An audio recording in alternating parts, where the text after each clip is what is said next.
সস্তায় তেল পাওয়া যাচ্ছিল, তাই রাশিয়া থেকে তেল নিচ্ছিল ভারত। রাশিয়া থেকে ভারত তেল নেবে না এ ঘোষণা কে করছে? ভারত না, এ ঘোষণা করছে আমেরিকা। এবং তারপর শুল্ক কমিয়ে দিচ্ছে এই দাবি জানিয়ে যে ভারত যেহেতু রাশিয়া থেকে তেল নিচ্ছে না, তাই এবার তাদের শুল্ক কমিয়ে দেওয়া হচ্ছে। তাহলে কি দেশের প্রধানমন্ত্রী মাথা ঝোঁকাচ্ছেন আমেরিকার কাছে?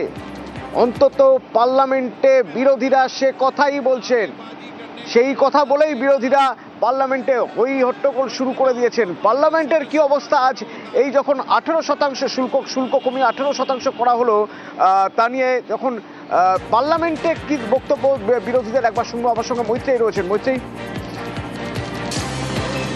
দেখো, বিরোধীদের বক্তব্য খুব স্পষ্ট। বিরোধীদের তরফ থেকে কিন্তু বারবার করে এই বিষয়টাও তোলা হচ্ছে, যখন একদিকে পার্লামেন্টারি পার্টির তরফ থেকে একেবারে প্রধানমন্ত্রীকে বলা চলে বিজয়ীর ভূমিকায় দেখানো হচ্ছে এবং বলা হচ্ছে যে তিনি বিজেতা, তখনই বিরোধীরা এই প্রশ্ন তুলছেন যে তাহলে আদতে ট্রাম্পের কাছে মাথা ঝুঁকিয়ে, তার কারণ রাশিয়া থেকে তেল কিনবে না ভারত, সেই চুক্তিতে স্বীকার করেছেন এবং তার পাশাপাশি একই সঙ্গে কিন্তু এই বিষয়টাতেও স্বীকার করতে হয়েছে ভারতকে যে তারা $500 বিলিয়ন ইনভেস্ট করবে। ফলে কোথাও একটা গিয়ে ট্রাম্পের কাছে মাথা ঝুঁকিয়েছে ভারত, এই প্রশ্নই কিন্তু আজকে বিরোধীদের তরফ থেকে বারবার করে উঠে এসেছে এবং যার জেরেই কিন্তু আজকে লোকসভা উত্তাল হয়ে উঠেছে। অতনু, ধন্যবাদ।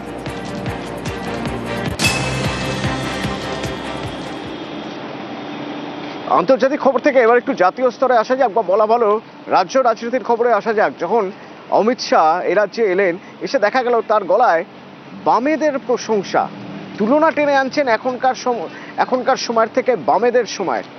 আর জানিয়েই ভোটের আগে আবার হাওয়া গরম।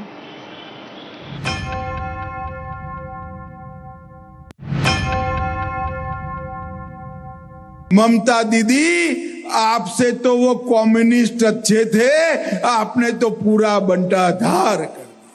অমিত শাহ বাংলার ইতিহাস জানে না। কিছুটা দিন তো জেলে কাটিয়েছেন, সেখানে যদি সময় করে বাংলার ইতিহাসটা পড়তেন, সিপিএম আমলে কিভাবে মানুষ অত্যাচারিত হয়েছে অমিত শাহর ধারণা নেই। অযাচিত প্রশংসা করার পিছনে বড় উদ্দেশ্য থাকে। অমিত শাহ সার্টিফিকেট বামেরা চাইনি।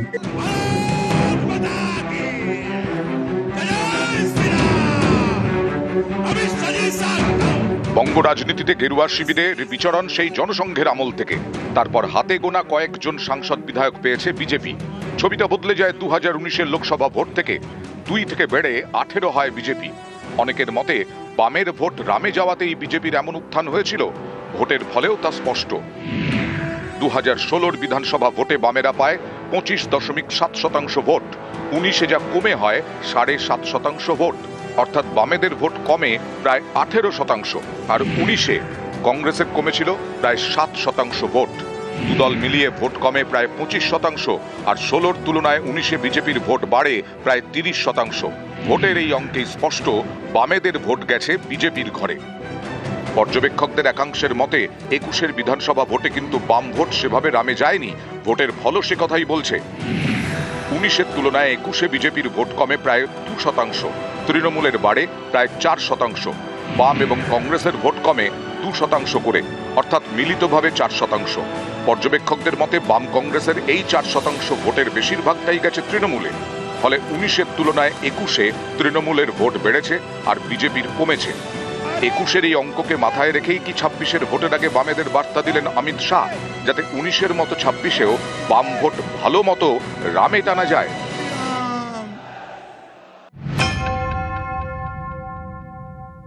4.5 दशक से बंगाल पिछड़ता गया, पिछड़ता गया, पिछड़ता गया। पहले कम्युनिस्ट पार्टी, इन्होंने बंगाल को पीछे ला जाने में कोई कसर नहीं छोड़ी। और फिर ममता जी आई, उन्होंने माँ माटी मानुष का नारा दिया।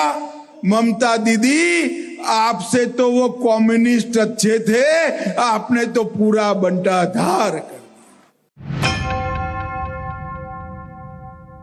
অমিত শাহ বাংলার ইতিহাস জানে না। কিছুটা দিন তো জেলে কাটিয়েছেন, সেখানে যদি সময় করে বাংলার ইতিহাসটা পড়তেন, সিপিএম আমলে কিভাবে মানুষ অত্যাচারিত হয়েছে অমিত শাহর ধারণা নেই। অমিত শাহ বানতলা, ধানতলা, ছোট আঙারিয়া, চমকাইতলা, সিঙ্গুর, তাপসী মালিক এগুলো জানে না। অমিত শাহকে আগে বাংলার ইতিহাস পড়ে আসতে বলুন। সুশান্ত ঘোষের যত সাগড়ে, বেড়াচাপড়ার গণহত্যা, গড়বেতার গণহত্যা, কঙ্কালকাণ্ড, সব এখন বিজেপি। সুশান্ত ঘোষের ডান হাতের ওই শুকুর আলীর ছেলে এখন বিজেপি করে। অমিত শাহকে বলুন শুকুর আলীর ইতিহাসটা একবার পড়তে। অযাচিত প্রশংসা করার পিছনে বদ উদ্দেশ্য থাকে। অমিত শাহ সার্টিফিকেট বামেরা চায়নি এবং আরএসএস মার্কা অমিত শাহ নানান কাণ্ড কারখানা, কিন্তু আমাদের কোনো সার্টিফিকেট অমিত শাহ সে ছিঁড়ে ফেলাটাই স্বাভাবিক বলে আমরা মনে করি। ওর সার্টিফিকেট মূল্যহীন। নিউজ 18 বাংলা।